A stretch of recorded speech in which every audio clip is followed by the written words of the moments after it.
My name is Wade Rowatt. I'm a professor of psychology at Baylor University. My training's in social personality, so that'll be the primary orientation.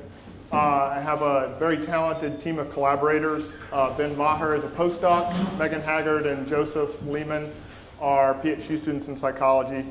And then I'm going to be talking about 2 lines of research. So it's only advertised as the social relations model approach to studying intellectual humility. But we're actually going to hear some first about a self-report intellectual humility scale development and validation project that we've been doing with a very wonderful team of philosophers, including Jason Baer, Heather Baddeley, who's here, Dan, who is here, and Jason Whitcomb. And then the second line is where we're comparing self-report measures and also the consensus ratings of 3, 4, 5 people about what another person is like. So we think the relational approach to studying intellectual humility could be particularly promising. Just in case, you get up and go, these are the take-home messages very early. So this is where we're going to end up.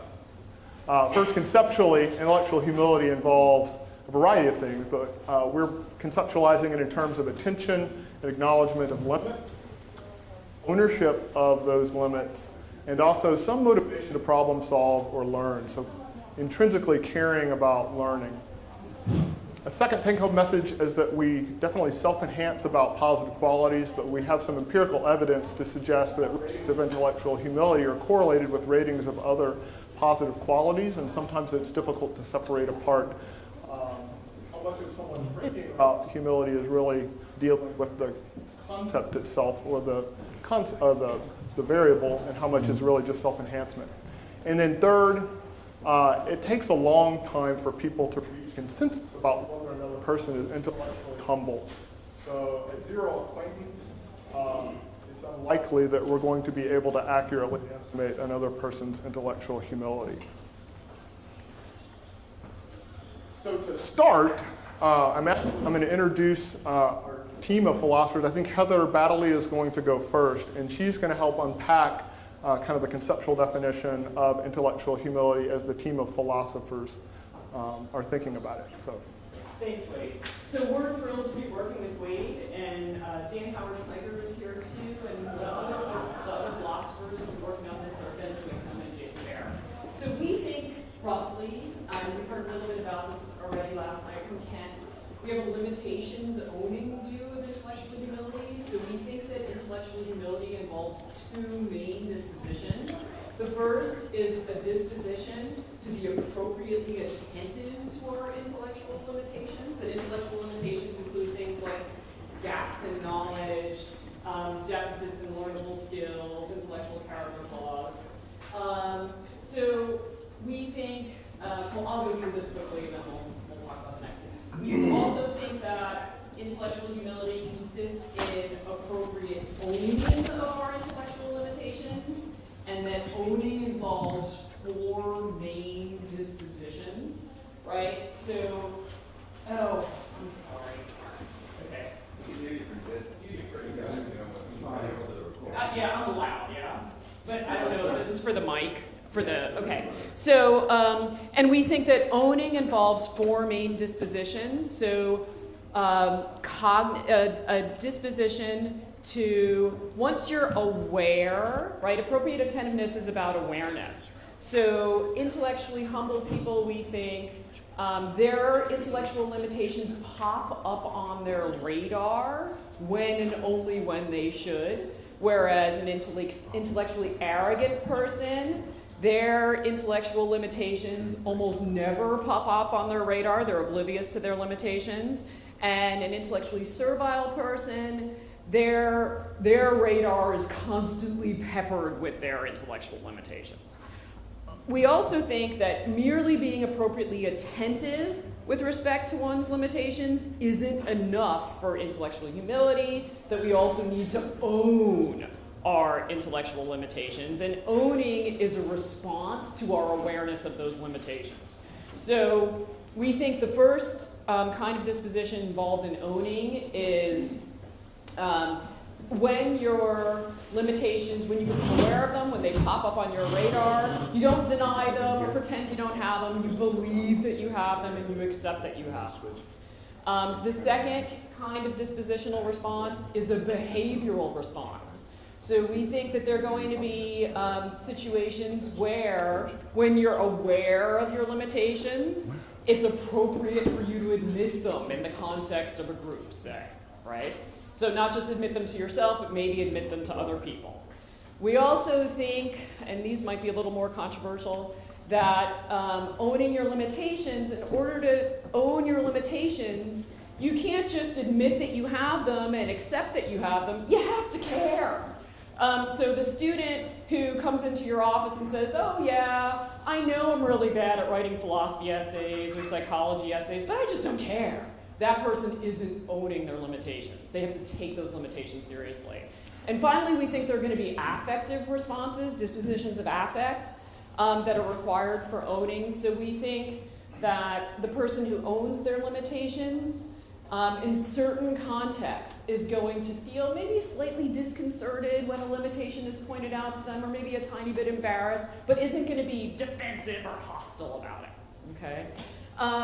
So that's really our quick and dirty summary of owning, which you can hear more about later today if you want. And we're thinking of this in a roughly Aristotelian way, okay? So we think that intellectual humility lies in a mean. We think that proper pride also lies in a mean. We think, and this is about humility and pride in general, but we're focusing on intellectual humility, which is just humility with respect to inquiry, belief, intellectual limitations. Humility, we think, is about limitations or weaknesses, whereas pride is about strengths. We think that there are two different ways to be arrogant and two different ways to be servile or diffident or self-deprecating. So sticking with limitations for the moment. Okay, so if somebody is deficient with respect to being attentive to their limitations, or deficient with respect to owning their limitations, right? So they're not attentive enough to their limitations, they don't own them enough, that's a little bit awkward, but they don't own them enough, then they're intellectually arrogant. If, on the other hand, they're excessive with respect to attentiveness to their limitations, or they over-own their limitations, then they're servile. They're no longer intellectually humble. And we think something similar happens with proper pride. So if you over-own your intellectual strengths, you're arrogant. If you under-own your intellectual strengths, you're servile. So the two different ways to be servile, two different ways to be arrogant. We think that one of the really cool things about Wade's measure is that it targets not just arrogance, which I think several of the other measures target, but it targets servility, which we haven't seen any other measure target, okay? So we think that Wade's measure is really good at distinguishing between intellectually humble people and intellectually servile people. Good? And by Wade's measure, she means Heather, Dan, Jason, Dennis, and Wade's measure. So it's very much a collaborative effort because this team of philosophers wrote the scale items. And the challenge, and really the question was, can we develop a psychometrically sound measure to test parts of this model? So the intellectual humility scale that we're developing doesn't get at everything here, but it's getting at some of the principal components. So this team of philosophers wrote over 60 scale items, and some examples are here. So attentiveness or discomfort, they're overly preoccupied with intellectual weaknesses, so this is getting at that excessive attentiveness to the owning of limitations, so that servility component. Ownership, so I'm quick to acknowledge my intellectual limits. And then we're finding a motivation, an intrinsic motivation among intellectually humble people to actually care about the truth. So you could feign humility and not really be interested in getting at the truth, but there could be some other instrumental reason for being intellectually humble. And that's okay, but it doesn't necessarily say something about the constitutional makeup of that person. So these scale items were administered to 2 MTurk samples, fairly large samples, along with some other common measures of personality for convergent and discriminant validity purposes. I'm going to skip over the exploratory factor analysis, but our approach here is to try to reduce the data from the 60 items to a smaller subset, briefer subscale. So we're using an exploratory factor analysis approach to do that, and that revealed 3 or 4 factors. And a confirmatory factor analysis shows that a 3-dimensional model fits reasonably well. The 4th factor was a fallibility component, or this notion that a person is finite or has some finitude, and that those items just didn't hold well together, but that could be an important component.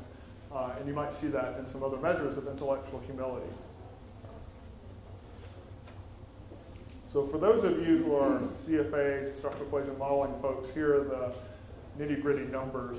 But if the comparative fit index is 0.93 or higher, if the root mean square error of approximation or RMSEA doesn't exceed 0.08, which you see in both the 3-factor models and if we switch one of the items to a different factor, we see reasonably good model fit in the sample. And of course, one of the questions will be, will these kind of results replicate in some other samples? I'm open to questions at any point along the way. So if you have a question about a slide, a quick question that would help for clarification purposes, feel free to chime in.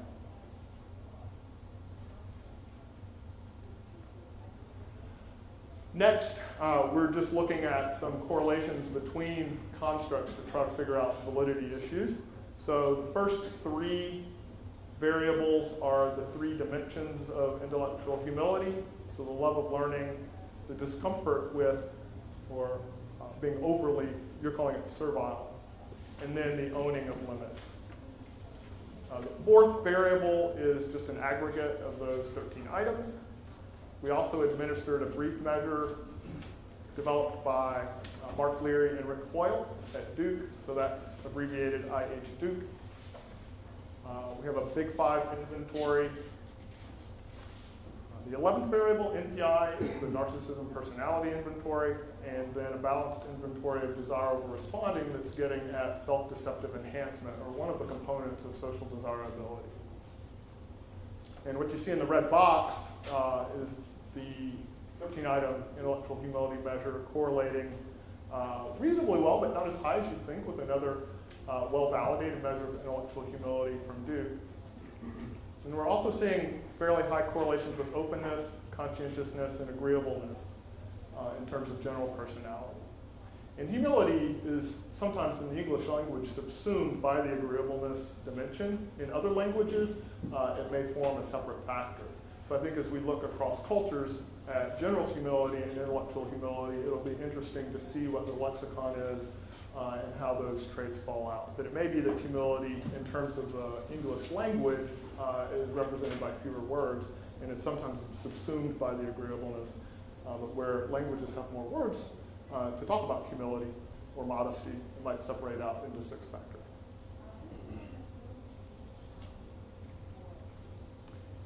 When we control for self-deceptive enhancement, we see these patterns continue and persist. So negative relationships with narcissism, positive relationships with the other measure of intellectual humility, but also with openness and agreeableness. This is just from a separate sample showing that those things replicate. One thing to add here, we've been talking quite a bit about what humility isn't in our team over the past couple of years, and it's hard to separate intellectual humility from dogmatism. And you'll see that both the 13-item measure we were developing and the Duke scale are not correlating as strongly as you'd think with dogmatism.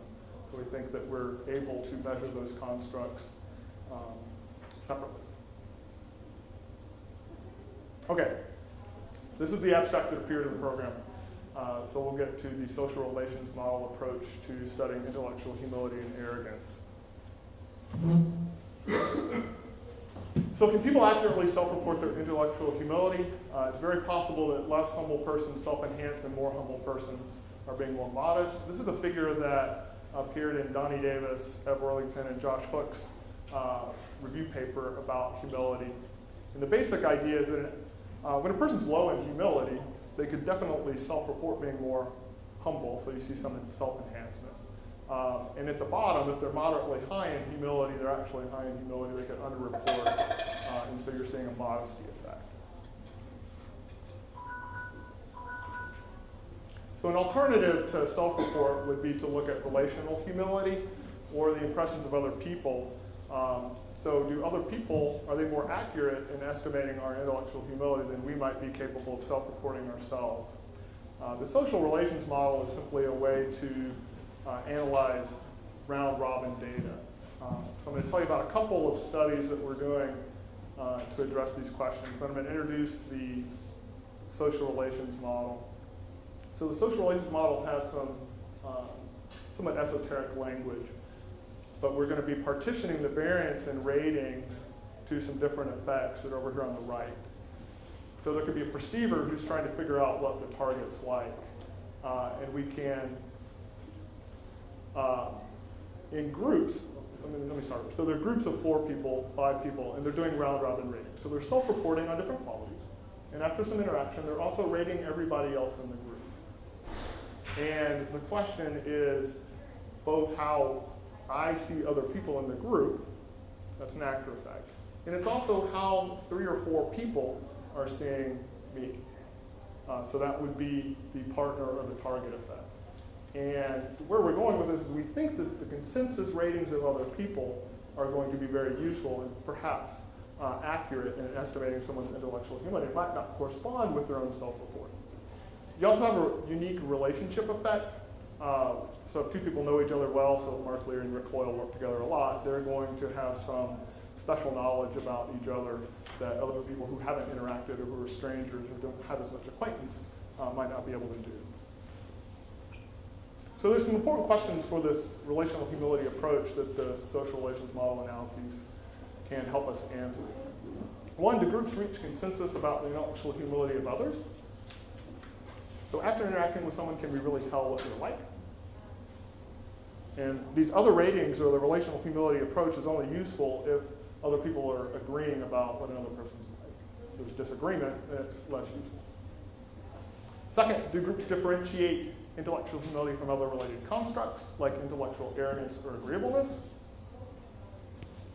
And we're going to see that these things covary highly. And then do group judgments differ from self-report assessments? So that do they show different relationships with relevant kinds of outcomes?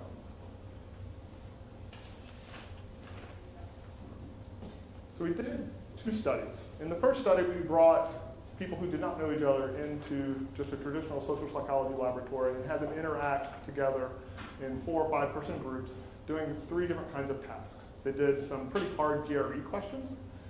They did a standard brainstorming task where they're trying to come up with different ideas for if everybody born after January 1, 2016 has a 6th digit on their hand, kind of a second thumb. What are the advantages and disadvantages of that? There's no right answer to that. But sometimes arrogant people think that they have really good ideas to that kind of a problem. And then we just asked them to describe their strengths and weaknesses to each other. After that, they did round-robin ratings. I'm going to show you the measures that they did in just a moment.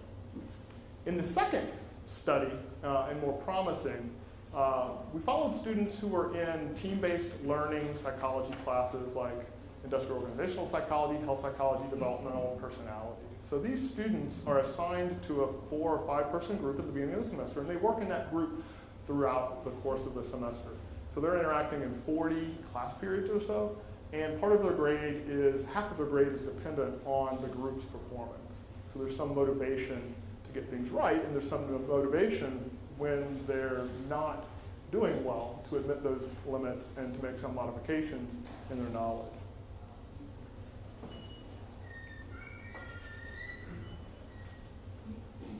When we started this research, there were no measures of intellectual humility. So we had to bootstrap some measures, and we were also, we needed something that would fit on one page. So we've truncated measures of these different constructs. You can't just give people 30-item questionnaires, page after page, to rate 5 different people. It's not very efficient. So intellectual humility, you can see, was openness to ideas or criticisms of ideas, knowing what they're not good at, being able to learn from others, and then a face valid item is intellectually humble. So take a moment and just scan through these different measures. Any questions so far about the social relations model, about what we were having people do, about what constructs they're rating? Okay. So in the social relations model analyses, we're partitioning variance to these different effects. So this is relative variance partitioning. And basically across the rows, these will add up to 1 if you also include measurement error. And what we see is at minimal acquaintance, the groups are not achieving consensus about the intellectual humility of other people. So after interacting for a brief period of time with people they don't know for only about 45 minutes, they're basically rating everybody about the same. So everybody's a 4 on a 1 to 7 scale. So they're not reaching any consensus about what one individual is like and may be different from another. But you can see this is happening for other traits as well. So they're really only reaching consensus about overtly observable qualities of people. And Samin Vazir has a self-other knowledge asymmetry model that unpacks this quite a bit more. So dominance and extroversion are qualities that we can rate pretty quickly at 0 acquaintance. But some of these other concealed traits like humility, it's going to take more time for that to come out about a person.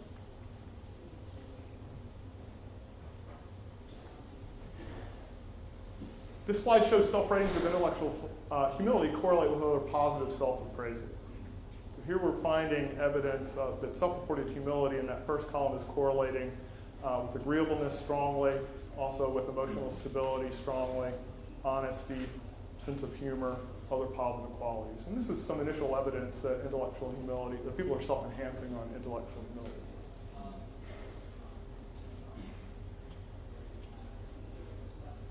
So in the first study, we're finding that the tasks that they were doing were not sufficient to allow people to reach consensus about intellectual humility of others, but it was also true of other traits. So this isn't necessarily a weakness of the intellectual humility construct in itself, it's just these tasks are not straining the quality of intellectual humility. The self-ratings should positively correlate with ratings of other positive traits, but this could be due to accuracy or the tendency to see other people in a positive light.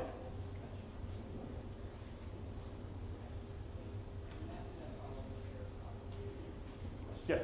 I have a question in terms of gender, because there's been a lot of research on mansplaining, and I'm wondering if your groups are only men, or if they're men interacting with women.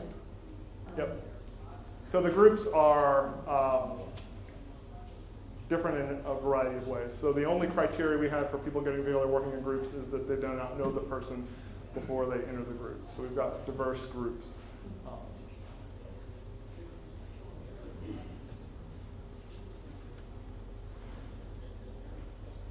So we were excited to find that in the second study, when these students were interacting over the course of the semester, they were able to reach consensus about other people's intellectual humility. So we had enough variability to see differences there, but the target effects are small. So they reach consensus, but if you notice, for dominance and extroversion, there are a lot more of the variability in the ratings are coming out there. So they're reaching more consensus about the extroversion of the dominance of other people than they are the intellectual humility of the individuals in the group. So the target effect is accounting for about 10% of the variability in the relative variance in intellectual humility. I should have mentioned earlier that the effects that we're seeing are disattenuated for the unreliability of measurement, and this really makes that point strongly. So you see that groups did not distinguish between intellectual arrogance or between intellectual humility and agreeableness. And that, again, the 0.98 coefficients here are so high because they're disattenuated.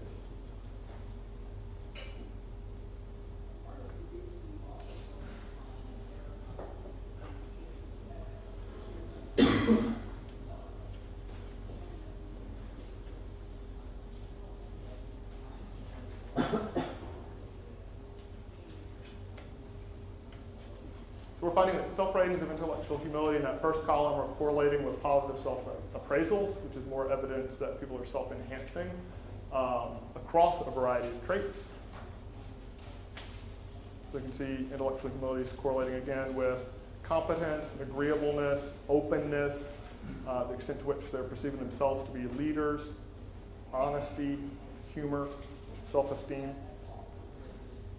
And the other ratings are correlating with dominance and agreeableness.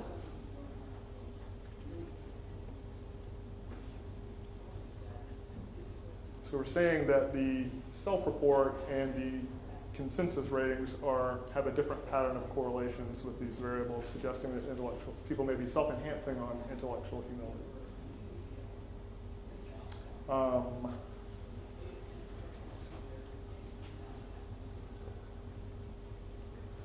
So when you separate out the perceiver and target effects, again, we're finding evidence of broad enhancement on self-reported intellectual humility.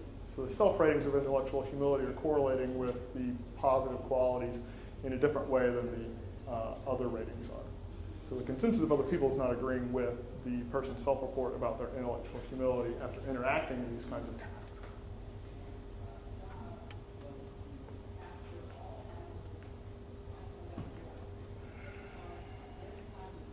So the studies are showing some issues for self-ratings and relational ratings of intellectual humility. So we're finding that self-reported intellectual humility is associated with these general positive attributes, even when we're controlling for the other effects in the social relations model, the perceiver and the target effects. With regard to relational humility, consensus is not guaranteed after minimal interaction. So if we're going to get to know ourselves and get to know other people, we're going to need to interact over longer periods of time. And then the group or consensus estimates may be less likely to differentiate humility from other constructs.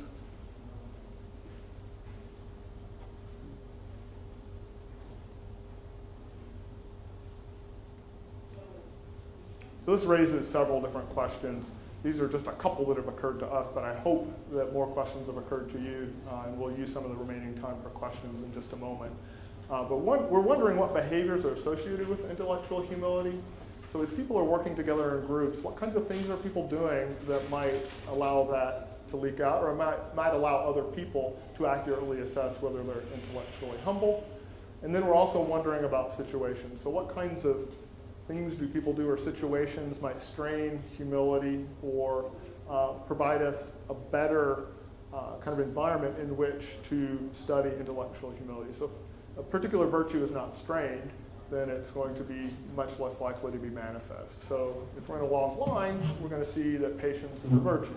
But if we're just sitting on a beach in Catalina, not a very good situation to see if a person's particularly patient. So we think there are different situations in which intellectual humility can be manifest, and I think we're just looking at the tip of the iceberg in terms of what kinds of things strain intellectual humility and when it's important. And that's it. So thanks to the philosophers, so Jason and Heather, Dan and Dennis. The team-based learning classes were taught by Josh Bias and Sean Latondras at Baylor University. And then our talented research assistants, Skylar, Pauline, Courtney, and Kristen also helped out with these team-based learning courses. They're quite time-intensive.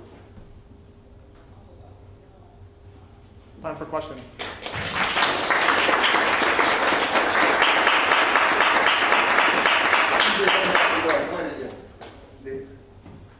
Yeah, so really interesting.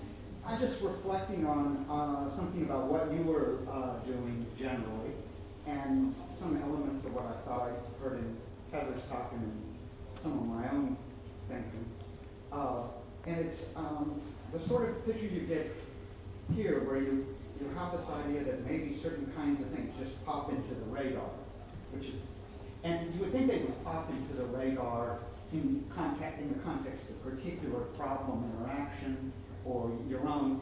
So they would be episode centered as, and so one of the things that might pop into your radar is, hey, this person's got a lot here that I don't know about, and those kinds of things. And then I wanted to connect that up to this kind of contrast that I've seen in some of the stuff about, like Lake Wobegon effect sort of things. Where basically what you have is, you have people's self-appraisal being looked at of others on certain kinds of measures, which is certainly what you're kind of probing. And, but these were kind of general self-appraisal. And so often when you have an episode-like condition, their appraisal, that is their confidence or something, can be more variable than their self-appraisal and fitting to the case. So some of the Lake Wobegon effect might dissipate in a particular case where things pop into the radar. And so I was just kind of wondering whether there was any prospect of looking at the variability and interaction in the case rather than their general self-appraisal and how that showed. How you would expect that kind of thing to show. I don't know if we're going to look within the specific episodes. Yeah. I think in personality, we're thinking about this. We're thinking about personality hierarchically. So certainly, specific episodes are leading to particular habits that occur across time. So as we're behaving consistently across time, we're developing different habits that are reflecting certain facets of our personality that are loading onto these higher order traits.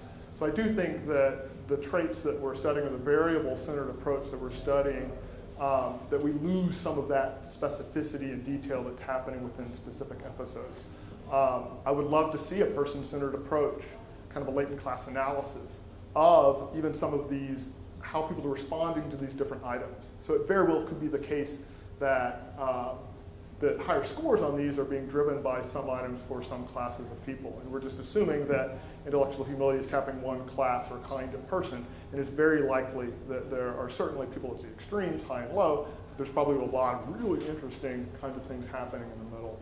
We're doing a variable-oriented approach where we're not able to really tease apart what's happening at that episode level, but it's certainly an important way.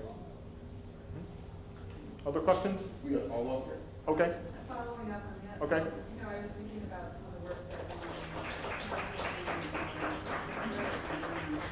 aspects of intellectual humility and the idea that there may be different profiles of different content areas that drive this overarching intellectual humility. So that at some point will be interesting to look at. Yes, so Mark Leary and Rick Horler have developed a domain-specific measure of intellectual humility, and the idea is that you could be high on, you can know a lot about politics or math or something like that, and perhaps not display as much intellectual humility because you're more certain about your knowledge in that category or that area, but you might display more intellectual humility in other domains.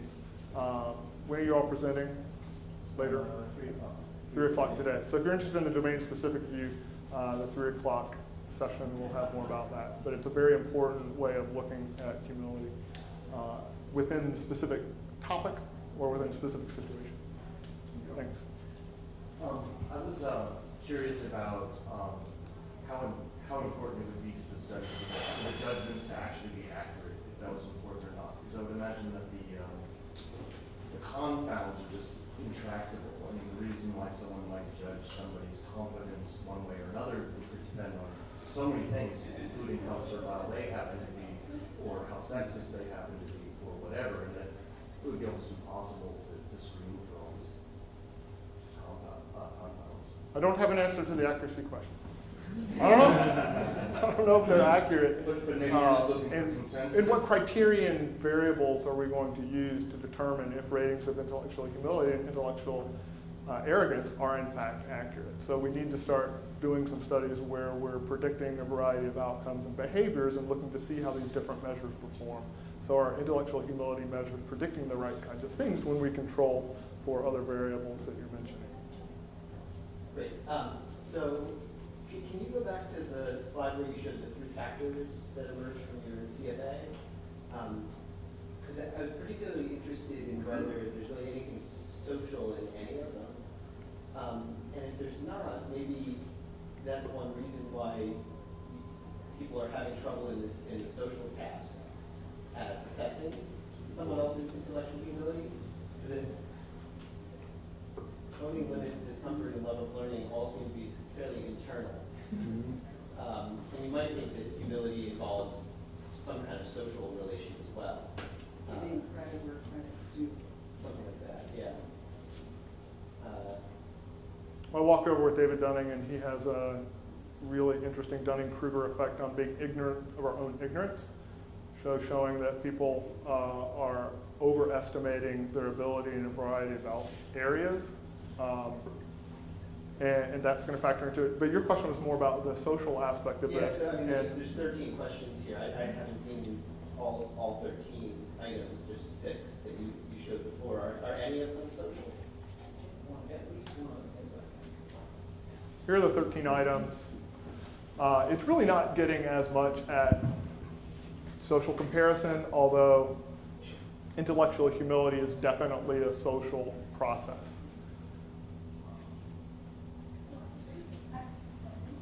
I don't know if it's so much that as the idea that if you're intellectually humble, you will interact with people in a certain way that signals I'm open to your alternative belief. And is that what you're? Yeah, like how do you There's a- handle disagreements? Because probably these tasks that you're giving people, part of what is emerging through the task is, I think that a 6th thumb would be great. Do you think that it would be annoying? And we disagree with each other, and how do we adjudicate that? You might think that would tell us something about the other person's ability. So maybe there's some room to add a couple more items. Things that would be especially observable in a social interaction. Your follow-up? Go there. And so in Mark's scenario, this might keep apart some things here by adding some information like one of the people is an anatomical expert in CVM. Like you might have a better feel for being involved in that. I just want to mainly see how people respond to that information. Something like that, is that what you're saying? Yeah, well, that and adding maybe some items that have to do with peer disagreements or disagreements in social hierarchies or something. Just a super fast follow-up. So I think we do have some items that are things like about deferring to others and this sort of thing that I think would capture the concern that you have. Yeah. Okay, all the way to the back. Yeah, so, just a quick question. I know some people aren't going to be surprised that you get the sort of strong, 1.56 is a strong correlation between the social desirability measure you used and your scale. In fact, that's why some people like Junior said that you can't get these self-report measures. And I happen not to maybe be in that camp. But the question is, like, so you draw the conclusion that then you use that scale and then show, look, this is even more evidence that there are these self-other differences and it's enhancing because you get them to come apart with the other ratings and the self-ratings. But the scale itself, you knew that going in, that the scale was like highly, it had items that were going to be precisely the sorts of things that are going to be self-enhanced. And so one question is why, I mean, I'd have to look at the theory scale. I've seen some of the earlier data, but I don't remember them having such high social desirability correlations. And then the question is it that so one question is why didn't you then, when you get this high correlation, think, look, we need to reword items, we need to try new items to pick out these same things? I mean, did you look at it like an item by item basis and throw out items that correlated with social desirability? Because then it looks like the worry is you just built it into the scale. I mean, that's Yeah, we're early on. Yeah. You all are seeing this for the first time. And so we're already talking about making some preliminary adjustments and changing some item content. But the self-report and validity of self-report is not a new issue. And I think one of the important things that we're suggesting, and Donnie's group is also suggesting, is to look at relational judgments, look at other ratings. And there may be some other methodologies that are allowing us to circumvent some of the limitations of self-report, and we would be open to what those methodologies are. Okay, somebody in this general area? Yeah, it's a bit of a change of topic, so Are there any follow-ups that stick to you? Here. Pete? I'm aware of, in another context, using lay observers as a group to rate characteristics of actors. And so say your group was videotaped and then rated by a group, and it doesn't have to be a large group, on these traits. That's another way to get consensus or validity, that those ratings tend to be fairly predictive, and they're naive, they're not expert judgments. But using your group, you tend to cancel out those random confounds, those idiosyncratic. So that's one. The others, you said there was a tendency for people to evaluate people on like the middle scale, like 4 or 5, right, or to not really differentiate. So what if you use paired comparisons? Who of this group is highest in this? And that tends to embody a lot of the implicit. People can make those judgments relative to 2 people without really being able to tell you why they're doing it. So that's another potential measurement process, forcing people to put them into comparative categories to get differentiation. Yeah, over the past couple of years, our group is moving in the direction of multiple measures, multiple methods, and more measures and more methods are going to help us get at some of these questions in some different ways. So there are definitely limits of these measures, different limits of these methodologies, and we're going to need a variety of methods, a variety of ideas to kind of converge on how this works and whether it's important. So we're not even to the question of, well, does it matter? Does it predict anything? We don't know yet. We're just at the early measurement stages. Josh, you've had a question for a while in the back. We just have one quick follow-up here. Okay. And then Josh. Yeah, my question is following up on the peer versus self ratings. I know that you had some correlations up for the self ratings that weren't there for the peer ratings, and you mentioned that could be an indication of self enhancement. Was it something about the nature of those correlations? I don't remember what they were that made you think that was self enhancement, or could that be an indication that there might be certain aspects of intellectual humility that are intrapsychic, that the individual is actually better at reading than the peer readers? Yes, definitely a possibility. So I think there's quite a bit of evidence that humility is a concealed trait, and I don't know that we have privileged information about that. It gets back to the accuracy question, but humility is definitely one of those qualities that's more difficult for others to see into our character to be able to judge.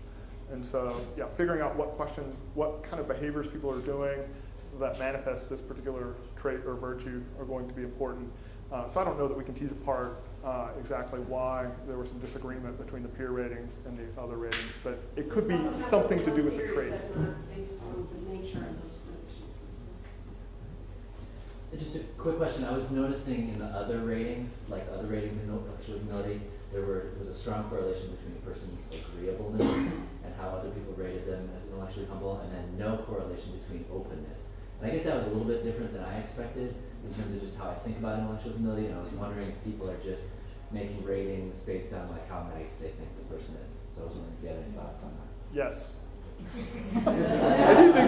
I think humility is more strongly related to agreeableness than openness.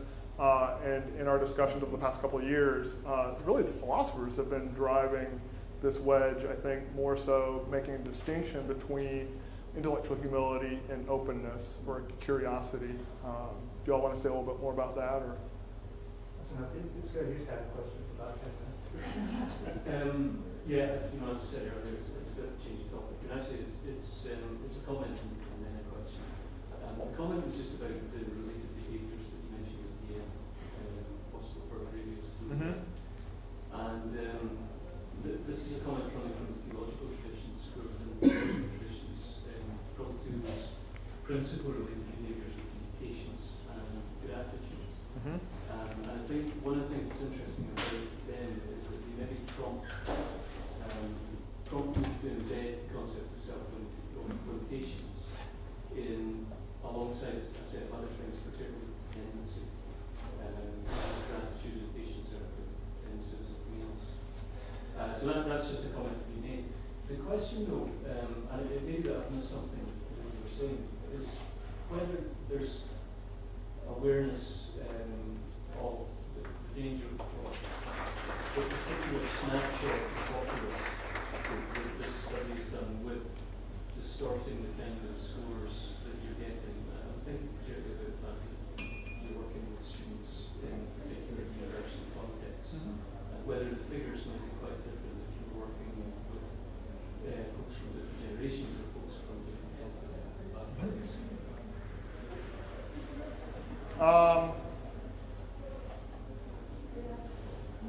Yes, I do think if we look in different cultures, there will be different values of these kinds of virtues.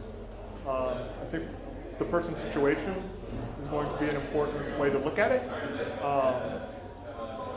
But yeah, you're right. So we'll call it feature recognition. Cross-culture, cross-development, cross-age. Look at diversity. Would be important. Well, we're at the end of time.